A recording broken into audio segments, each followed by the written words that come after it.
ప్రభు అయిన యేసుక్రీస్తు నామానికి మహిమ కలుగును గాక. దేవుడు మిమ్మలను మీ కుటుంబాలను దీవించి ఆశీర్వదించును గాక. ఈరోజు వాక్య ధ్యానాంశముగా దినవృత్తాంతములు 2వ గ్రంథము 12వ అధ్యాయము 8వ వచనాన్ని చదువుకుని దేవుని యొక్క మాట కొరకు మనం ధ్యానం చేద్దాం. అయితే నన్ను సేవించుటకును భూరాజులకు దాసుల ఇండుటకును ఎంత భేదమున్నదో వారు తెలుసుకున్నట్లు వారు అతనికి దాసులగుదురు. దేవుడు తన వాక్యమును మన వినికిడిలో దీవించి ఆశీర్వదించునుగాక. ప్రియ దేవుని బిడ్డలారా, దేవుడు మనలను దీవించిన తర్వాత దీవెన మనం అందుకుని ప్రతినిత్యము కూడా దేవునికి కృతజ్ఞతాస్తుతులు చెల్లించి ఆయన వాక్య ప్రకారము మనం జీవించినట్లయితే దేవుడు ఏదైతే మనలను దీవించాడో ఆ దీవెనలన్నీ కూడా మన జీవితాంతము దేవుని యొక్క కృపలో అనుభవించేదానికి ఆయన యోగ్యత దయచేస్తాడు. అలా కాకుండా దేవుడు దీవించిన తర్వాత దేవుని యొక్క సహవాసమును, దేవుని యొక్క ప్రేమను, దేవుని యొక్క కృపను మనం అర్థం చేసుకోకుండా దేవుని యొక్క వాక్యాన్ని మనం విసర్జించి ఆయన సహవాసంలో మనం గడపకుండా ఆయన మాట చొప్పున మనం జీవించకుండా ఉన్నట్లయితే దేవుని యొక్క కృపను పొందుకుని మనం భ్రష్టత్వంలోనికి వెళ్ళిపోయే అవకాశం ఉంది. ఇక్కడ చదువుకున్న వాక్య భాగాన్ని గురించి ఆలోచన చేసినట్లయితే ఈ దినవృత్తాంతములు 2వ గ్రంథములో 12వ అధ్యాయంలో రెహబాము రాజ్యం గురించి, రెహబాము దేవుణ్ణి ఆస్వాదించిన విధానం గురించి, అలాగే రెహబాము ఇశ్రాయేలీలు దేవుని యొక్క ధర్మశాస్త్రంను విసర్జించిన తర్వాత వారి యొక్క జీవితాల్లో వచ్చిన అనూహ్యమైన సంఘటనల గురించి మనము ఆలోచన చేసినట్లయితే సొలొమోను కుమారుడైన రెహబాము, సొలొమోను కాలంలో దేవుడు సొలొమోన్ని ఎంతగానో దీవించాడు, ఆశీర్వదించాడు. అలాగే సొలొమోను యొక్క అవిధేయతను బట్టి తన జీవితంలో దేవుని యొక్క ప్రేమను కోల్పోయి ఆత్మీయ జీవితంలో పతనమైనట్లుగా మనం చూస్తాం. తన కుమారుడైన రెహబామును గురించి ఆలోచన చేసినప్పుడు రెహబాము కూడా ఇంచుమించుగా సొలొమోను కంటే కూడా ఇంకా భ్రష్టత్వంలోనికి వెళ్ళిపోయినట్లుగా మనం చూస్తాం. అయితే దేవుని యొక్క కృపను బట్టి, దేవుని యొక్క నిబంధనను బట్టి రెహబాము యొక్క రాజ్యాన్ని దేవుడు దీవించాడు. రెహబాము యొక్క రాజ్యాన్ని, ఇశ్రాయేల్ ప్రజలను ఆయన స్థిరపరిచాడు.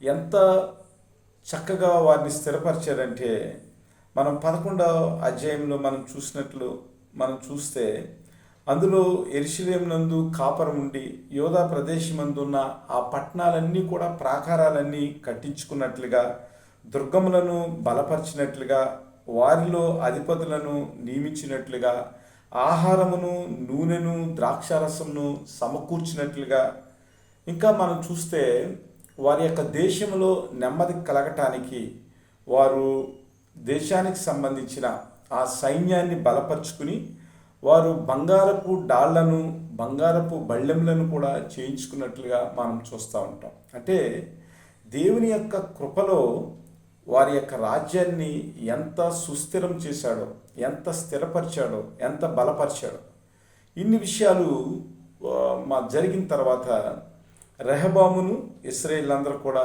యెహోవా ధర్మశాస్త్రాన్ని వారు విసర్జించిన తర్వాత దేవుని ప్రవక్త అయిన షమయా ద్వారా వారికి దేవుని వాక్కు వచ్చి దేవుడు మాట్లాడిన మాటలు, ఇదిగో మీరు దేవునికి భయపడకుండా ధర్మశాస్త్రాన్ని మీరు విసర్జించి దేవునికి వ్యతిరేకంగా మీరు జీవిస్తున్నారు కాబట్టి మిమ్ములను మరి అన్య రాజు యొక్క చేతిలోనికి దేవుడు మిమ్మల్ని అప్పగిస్తున్నాడని అన్నప్పుడు, ఐగుప్తు రాజైన షీషాకు అప్పగిస్తున్నాడని షమయా ద్వారా దేవుని వాక్కు వారి జీవితంలో వచ్చిన తర్వాత వారు ఏం చేశారంటే ప్రతి వారు కూడా మరి పశ్చాత్తాపడి, ఇదిగో దేవుడు న్యాయస్థుడని, మనకు జరిగిన విపత్తులు లేదా జరగబోయే విపత్తులు ఏమైతే ఉన్నావో అవన్నీ కూడా మనం దేవుని మరచుట వల్ల వచ్చినవని వారు ఒప్పుకుని తమ్మును తాము తగ్గించుకుని దేవుని పాదాల చెంత వారు ప్రార్థన చేశారు. ప్రార్థన చేసినప్పుడు దేవుడు వారిని స్థిరపరిచినట్లుగా, పూర్తిగా నాశనం చేయకుండా కేవలము కొద్దిపాటి శ్రమతో వారిని రక్షించి వారికి మరలా వారు తగ్గింపును బట్టి వారిని బొత్తిగా నిర్మూలన చేయకుండా రక్షణ దయచేసినట్లుగా చూస్తాం. అయితే ఇందులో దేవుడు మాట్లాడిన ఒక మాట ఏమిటంటే, మనం చదువుకున్న 8వ వచనంలో, అయితే నన్ను సేవించుటకును భూరాజులకు దాసులైండుటకును ఎంత భేదమున్నదో వారు తెలుసుకున్నట్లు వారు అతనికి దాసులగుదురు అనే మాటను మనం చూస్తాం. దీన్ని బట్టి మనం అర్థం చేసుకోవాల్సింది ఏమిటంటే, దేవుడిచ్చిన దీవెనలను మరిచిపోయి దేవునికి వ్యతిరేకంగా మనం జీవించినప్పుడు, దేవుని వాక్యాన్ని మనం పక్కన పెట్టినప్పుడు దేవుని యొక్క కృపలో ఉన్న ఆ ఆధిక్యతలు ఏవైతే ఉన్నావో వాటిని కోల్పోవలసిన పరిస్థితి. దేవుని పాదాల చెంత మనం ప్రార్థించి పశ్చాత్తాపడి మరలా దేవుని యొక్క రక్షణ కొరకు, దేవుని యొక్క కృప కొరకు మనం కనిపెట్టినప్పటికీ కూడా ముందుగా మనం ప్రవర్తించిన తీరును బట్టి మన జీవితంలో అనేక రకాల ఆధిక్యతలను మనం పోగొట్టుకోవాల్సి వస్తుంది. రెహబాము గురించి ఆలోచన చేసినట్లయితే, రెహబాము కాలంలో ఉన్న ఇశ్రాయేలు గురించి ఆలోచన చేసినట్లయితే, వారు దేవుని యొక్క మూలాలను, దేవుడు వారిని ఎలాగ దీవించాడు, ఎక్కడి నుంచి వారిని కానానికి నడిపించాడు, ఎలాంటి వారిని ఆయన ఎంత ఉన్నతమైన స్థితిలో పెట్టాడు, ఈ విషయాలన్నింటినీ మర్చిపోయి వారు ప్రవర్తించారు. ఆ తర్వాత వారు స్పృహలోనికి వచ్చిన తర్వాత దేవుణ్ణి వేడుకున్నారు, పశ్చాత్తాపడ్డారు. అయితే పశ్చాత్తాపడినప్పటికీ కూడా వారి జీవితంలో ఉన్న ఆధిక్యతలు ఏమైతే పోగొట్టుకున్నారో అవి తెలిసేదానికి దేవుడు వారికి ఒక కఠినమైన పాఠాన్ని నేర్పినట్లుగా మనం చూస్తాం. రెహబాము వారు సైన్యంలో బంగారపు డాళ్లను వారు చేయించుకున్నారు, బంగారపు బళ్ళెములను వారు చేయించుకున్నారు. ఒక్కొక్క బళ్ళెము, ఒక్కొక్క డాలు చూసినట్లయితే 7 నుంచి 6 కేజీల బరువున్న బంగారపు డాళ్లను వారు చేయించుకున్నారు. అయితే ఐగుప్తు రాజు అయిన షీషాకు వారి మీద దండెత్తుకుని వచ్చి ఆ బంగారపు డాళ్ళన్నింటినీ కూడా, అలాగే బంగారపు బళ్ళెములను కూడా వారు యెరూషలేము నుంచి తీసుకుని వెళ్ళిపోయినట్లుగా మనం చూస్తాం. అంటే ఒక సైనికుడి చేతిలో ఇంచుమించుగా 13 నుంచి 14 కేజీల ఆ బంగారపు బళ్ళెము, డాలు ఉండటమనేది ఎంత ఆధిక్యత, ఎంత సంపద దేశానికి. కానీ వారు చూపించిన అవిధేతను బట్టి బంగారు డాళ్ళ స్థానంలో ఇత్తడి డాళ్ళు వారు చేయించుకున్నట్లుగా మనం చూస్తాం. అంటే దేశమంతా కూడా విస్తారమైన ధనము చేత, విస్తారమైన సంపద చేత ఉన్న దేశము వారి అవిధేతను బట్టి, దేవుణ్ణి వారు విసర్జించడాన్ని బట్టి వారి జీవితంలో ఏముందంటే ఒక శూన్యత వచ్చింది. వారికి ఉన్న వైభవం పోయింది, వారికి ఉన్న సంపద అంతా కూడా హరించబడింది. కేవలము మనుషులు నిర్మూలన అవ్వకుండా వారు ఉన్నట్లుగా మనం చూస్తాం. అలాగే రెహబాము తర్వాత చూసినట్లయితే ఇశ్రాయేల్ రాజ్యం, సంయుక్తముగా ఉన్న ఇశ్రాయేల్ రాజ్యం మరి 2 భాగాలుగా, ఉత్తర రాజ్యముగా, దక్షిణ రాజ్యముగా అయిపోయినట్లు మనం చూస్తూ ఉంటాం.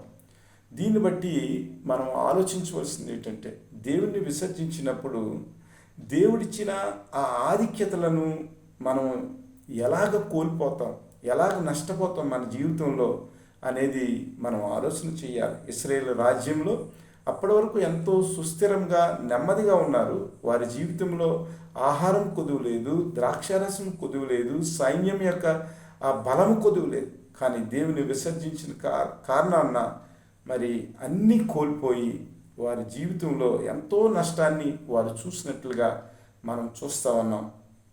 అలాగే వారి యొక్క ప్రాకారంలో నెమ్మది లేదు. వారి దేశంలో ప్రతిసారి కూడా మరి అన్యరాజులు వచ్చి వారిని కొల్లగొట్టినట్లుగా, వారిని హింసించినట్లుగా మనం చూస్తూ ఉంటాం.